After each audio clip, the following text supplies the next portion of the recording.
Hello, it's Meredith and welcome to Phonetic Fluency, where my goal is to help you feel confident and fluent in English by helping you with the pronunciation. In this video, we're going to talk about the words can and can't. For non-native speakers, it can be kind of hard to distinguish between can and can't in fast and casual speech. And in this video, we're going to learn why these two words can sound so similar in fast and casual speech by native speakers. And by the end of the video, you're going to be able to clearly distinguish them in this kind of speech on your own. Stick with me to the end of the video where I'll have a listening quiz for you. Let's start with the word can. I want to talk about the dictionary pronunciation of this word and then its actual real life pronunciation. If you look the word up, you will see this IPA transcription. So we have three sounds: k, a, n. That a sound in the middle in most, but not all, American accents is usually nasalized. So instead of sounding like a, it sounds more like eh. And that's because it comes before a nasal consonant, in this case n. So then that leaves us with k, a, This is the most common pronunciation you'll hear in the United States and probably Canada too. That's the dictionary pronunciation of the word can. That's what you're going to see transcribed in the IPA if you look it up, and that's probably what you'll hear if you ask someone to say the word in isolation. But what happens in real life? In real life, due to the rhythm of English, we are constantly stressing some words and reducing other words. The words that we reduce tend to be short connecting words like have, of, to, from, with, you, and can. Let me show you what I mean. For example, in the sentence, I can go. The important words, the words that carry the meaning of the sentence and tell you who is doing what, are I and go. So we will reduce the word can. And what does can sound like when it's reduced? Kun. We cut the vowel sound and go directly from k to n. I want you to try it and repeat after me. Kun. No vowel sound. Kun. Now let's practice that in our example sentence. I can go. We have the words I and go, the ones that carry the meaning of the sentence, and those are nice and clear, fully pronounced.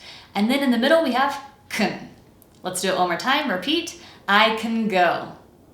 And that's it for can. Now you understand why this word might sound different than what you might be expecting to hear. You're probably expecting to hear the dictionary pronunciation can, and then in real life, unless I am emphasizing that word for a particular reason, most of the time I will reduce the word to can. Now let's move on to can't. Just like the word can, with the word can't, the dictionary pronunciation is going to be a little different than the real life pronunciation.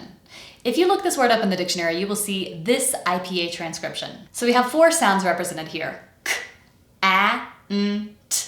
And just like with can, because that a sound falls before a nasal consonant, most American accents will pronounce it as eh. K, a, n, t, can't. So that's our dictionary pronunciation. But what happens in real life is a different story. In real life, unlike the word can, in this case we're not going to be reducing the vowel sound. The vowel sound eh stays the same. What happens instead is that the t sound at the end will be replaced with a glottal stop. In North American English, we very frequently replace the written letter T with a glottal stop in our pronunciation.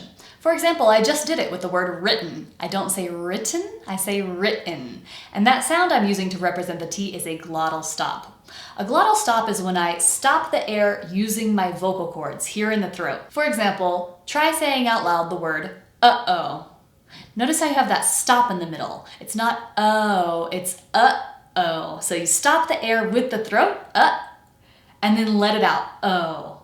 That's a glottal stop. The glottal stop is one of the possible pronunciations we use for the written letter T in American English, and whether or not we use it depends on the letter T's position in the word.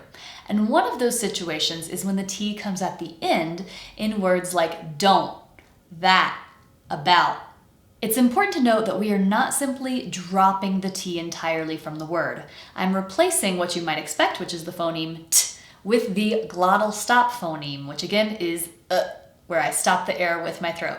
So listen to those words again and hear how the T isn't just deleted, but I'm using a glottal stop at the end. Don't, that, about. This is exactly what's happening at the end of the word can't in normal casual speech. So I want you to listen to me say it and I want you to notice two things. One, the vowel sound, the nasal eh, stays completely intact. And two, the letter T will be pronounced as a glottal stop. Listen to me as I say the word can't. One more time, can't. Now you're ready to fully hear the difference. I'm going to say both of our example sentences a couple times using the normal, fast, everyday speech versions of can and can't that you just learned. I want you to listen and focus on the things that we just covered. The first is that in the word can, we cut the vowel sound and we'll hear the word end in n. The second is in the word can't, we leave the vowel sound alone, but you will hear an audible glottal stop at the end of that word. I can go. I can't go. I can go. I can't go. By now, you should be clearly hearing the difference between these two words and also be able to pronounce them in this way yourself. Now you're ready for the listening quiz. The quiz consists of 5 sentences, each of them containing the word can or can't. And I'll be reading these sentences in fast, casual speech, so I'll be using the pronunciations of can and can't that we covered in the video. Write down which one you hear, and then we'll take a look at the answer together. Keep track of how many you get right so that you can let me know at the end. Let's get started. Number 1. Logan can ride a bike. Pause the video if you need more time, but let's look at the answer. Did I say can or can't? I said can. Logan can ride a bike. Number 2. I think he said he can't ride a horse. All right, and the answer is can't. I think he said he can't ride a horse. Remember the glottal stop, can't. Number 3. Zoe told everyone she can't speak Japanese. Did I say can or can't?